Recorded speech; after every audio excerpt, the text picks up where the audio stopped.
Doctor Mohammad Yunus আপনারা সবাই জানেন উনি একজন আন্তর্জাতিক খ্যাতিসম্পন্ন ব্যক্তি।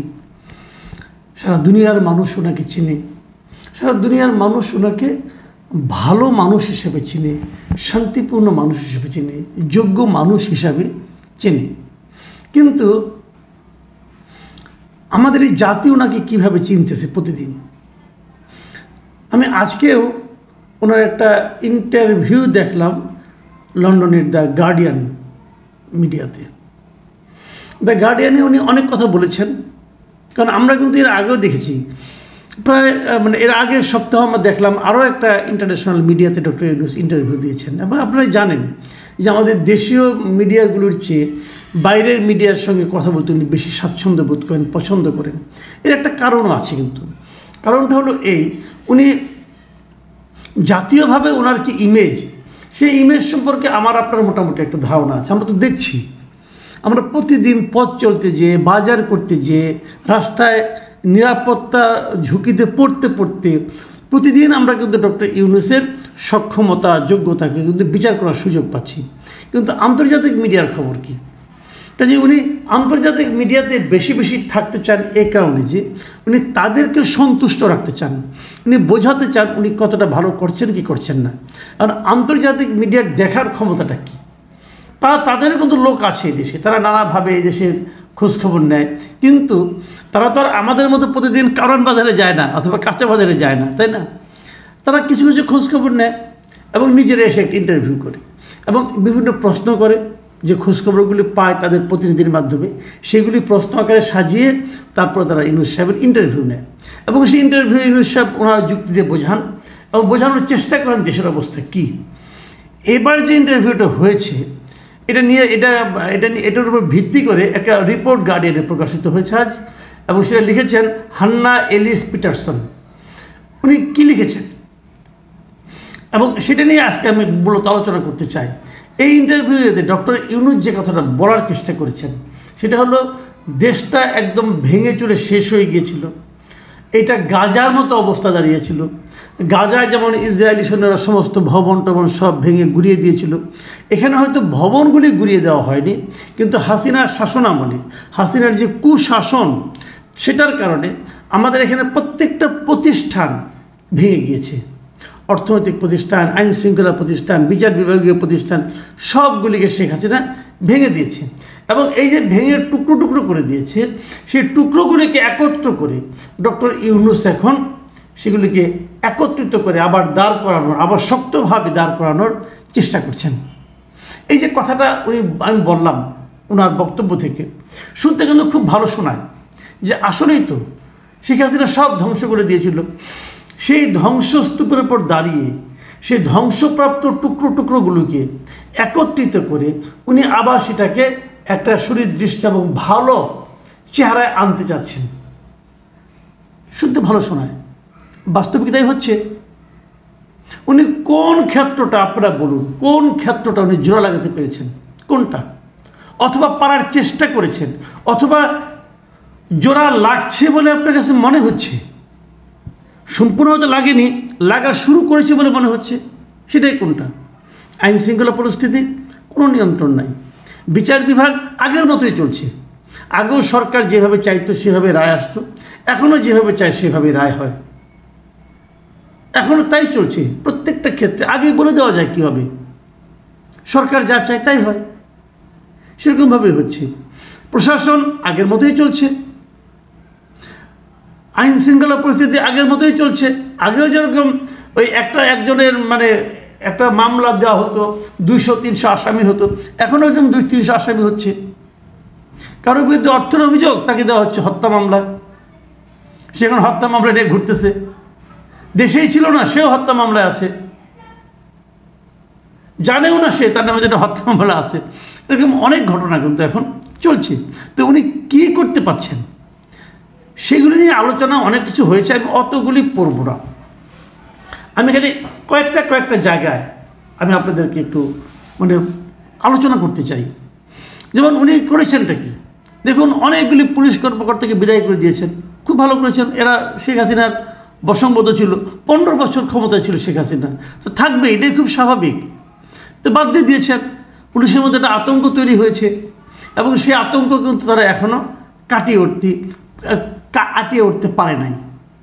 এবং উনি যে কাজটা নিয়ে সবচেয়ে বেশি আলোচনা হচ্ছে সেটা হলো যে জিনিসটা উনি নিজেও বলেছেন, মানে আপনি এই যে রিপোর্টার যে সাংবাদিক লিখেছেন, উনি আইন শৃঙ্খলা নিয়ে প্রশ্ন করেছেন। ডক্টর ইউনূস দাবি করেছেন আইন শৃঙ্খলার পরিস্থিতি ভালো হচ্ছে।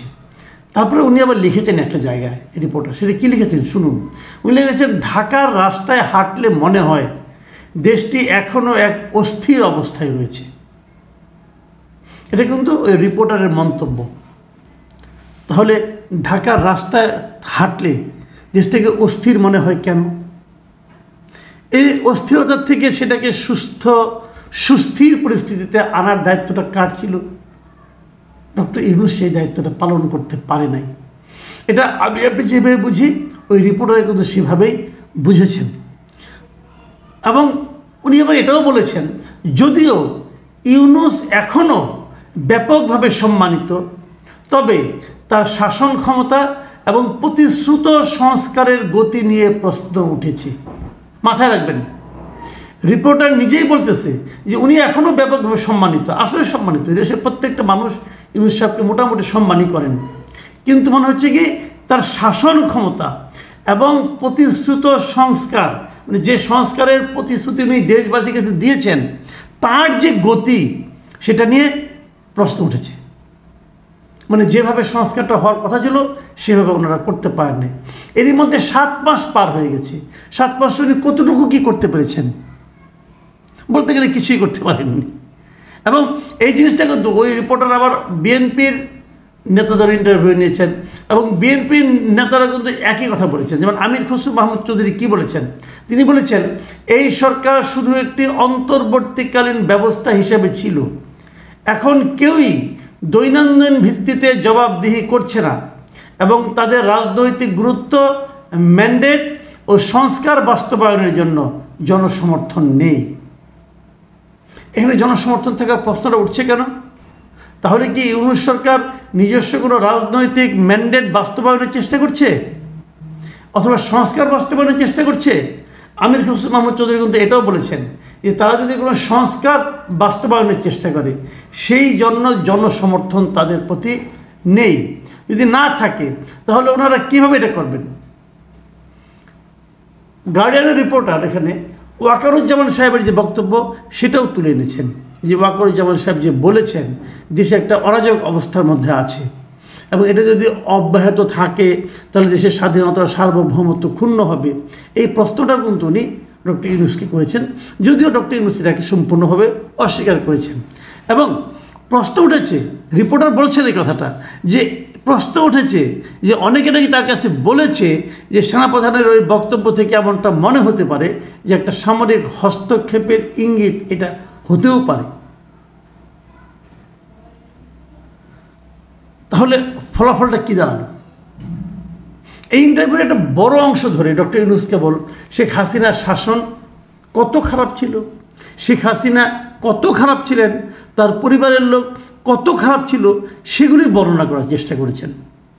যেমন এক জায়গায় উনি বলেছেন যে উনি এই যে আজকের যে সমস্যাগুলো, এই সমস্যাগুলিকে উনি বলতেছেন যেটা শেখ হাসিনার শাসনের ধারাবাহিকতা। শুনুন এই রিপোর্টে কী আছে, আমি জায়গাটা আপনাদেরকে পড়েই শোনাই। উনি কী বলেছেন, মানে যদি ইংলিশে পারেন, Yunus is determined to frame the country's woes as consequences of Hasina's rule. মানে ইউনূস দেশের সমস্যাগুলিকে শেখ হাসিনার শাসনের ফলাফল হিসেবে দেখাতে দৃঢ় প্রতিজ্ঞ।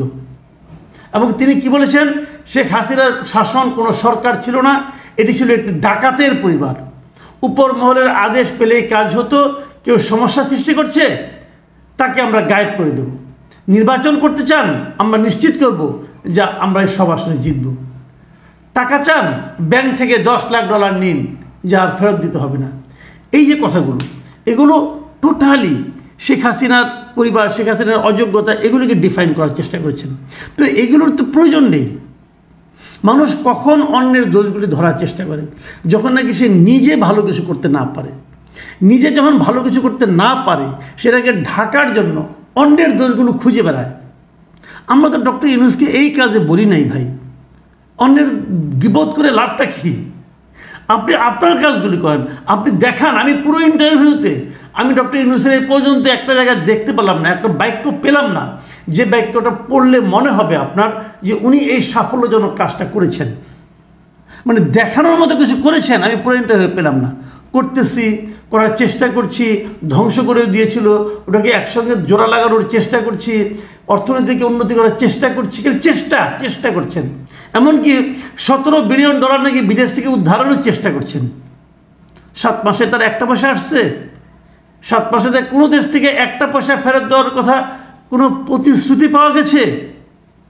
আমরা ভেবেছিলাম যে ওনার কোথাও অনেক বিদেশে অনেক বিরাট বিরাট লাইন আছে, উনি বললেই বোধহয় সবাই দিয়ে দিবে, কিন্তু সেরকম কেউ তো দিচ্ছে না। 7 মাসেও দেয় নাই, কেউ প্রতিশ্রুতি পর্যন্ত দেয় নাই। তাহলে করবেনটা কি রে ভাই আপনি? জানি না কি হবে, কিন্তু এইভাবেই আলোচনাটা চলছে।